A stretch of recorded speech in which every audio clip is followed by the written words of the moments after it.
How was your experience presenting? How is it to be back in rooms with people talking about design? It was really good. It's really good. I think that we've been craving events like this for the last 2 or 3 years. Like, I think as a creative industry, like, we're so fortunate, particularly in this country, to have so many talks and events that you can go to. And it's sometimes the only time, I think, where you see your peers, like, unless you're very close friends. So I think actually being at these events is a chance to just catch up with other people, but yeah, exchange ideas. It's really good, before the talks, to hear about kind of what Jeremy's going to be speaking about, what Marie's going to be speaking about. So I think taking part in talks where there's other people speaking about slightly different subjects is always really interesting as well. But no, it's good. Nice to see a sea of smiling faces. So one of the themes of your talk, in my opinion, was kind of exploring sort of the middle space between contrasts. So you specifically talk about, the rational and emotional, left brain, right brain, and it seems like a lot of your work and your agency's work tries to drive toward a blend of the two. So just talk about like where the value is and how you guys sort of feel out that space between categorization, opposition, and those more traditional poles that people operate around. Yeah, I think for us it's just something that we're increasingly becoming more and more aware of. That, I think in smaller design agencies, they often partner with strategists, or in bigger design agencies you get a team of strategists.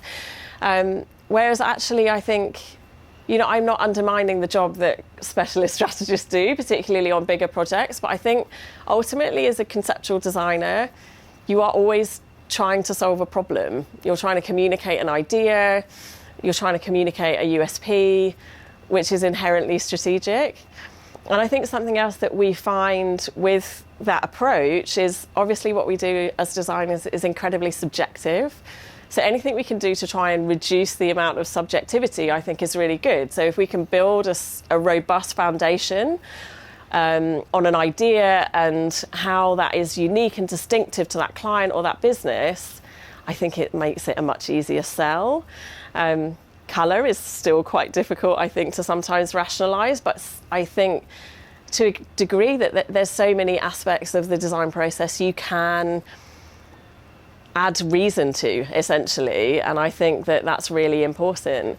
The emotional side, I think, is that, we're trying to communicate something and evoke a reaction in somebody, because I think it's that moment that causes people to smile, or that reaction that makes people remember something, remember a brand, remember a piece of print, remember a website. So that's, I think, more kind of the emotional side. But yeah, I think we need to sort of stop kind of like pulling the two things apart, I suppose. But there's going to be some more interesting things, I think, coming up with Marie's talk of like how we do have preconceived ideas about typefaces that speak to particular emotions or have certain qualities.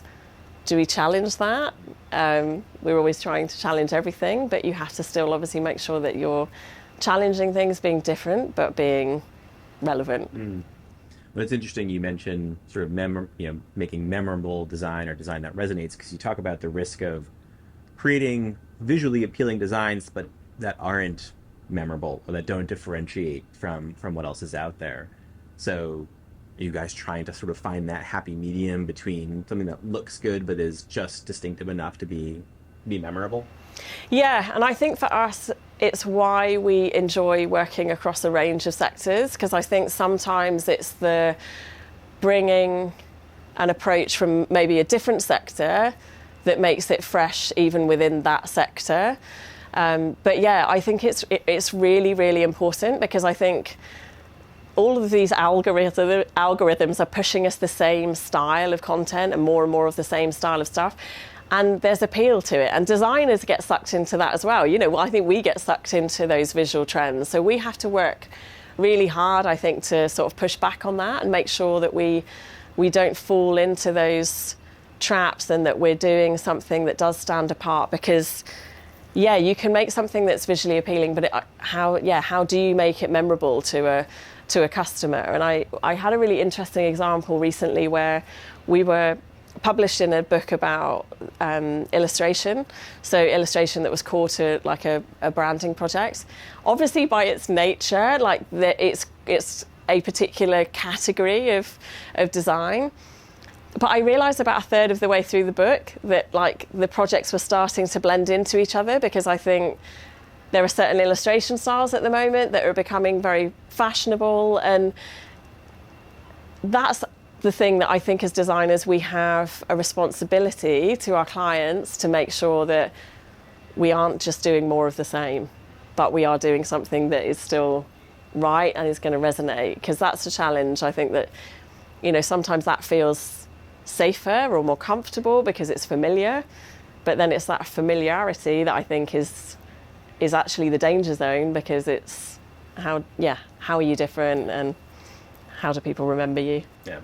Well, this could be our last question, but sort of related to that, you talk about having a Marmite moment with, I think, Future Factory, was it, where you presented something that you knew was quirky and you thought they may hate it, but then you talked about how the quirkiness of the concept was what they loved. Yeah. So, and I was sitting there thinking, like, whether you're an agency or an individual designer, like, how do you trust yourself that this quirky, unusual, unexpected concept is the right one to put forward? Like, how do you believe in it, or what would you say to people who look at that and they're inspired, but they're like, how do I get there? Yeah, it's a very good question, and I think it is that, again, I suppose, is where it's experience and it's gut instinct, isn't it? Which is really difficult to sometimes teach people that or to verbalize it, but I think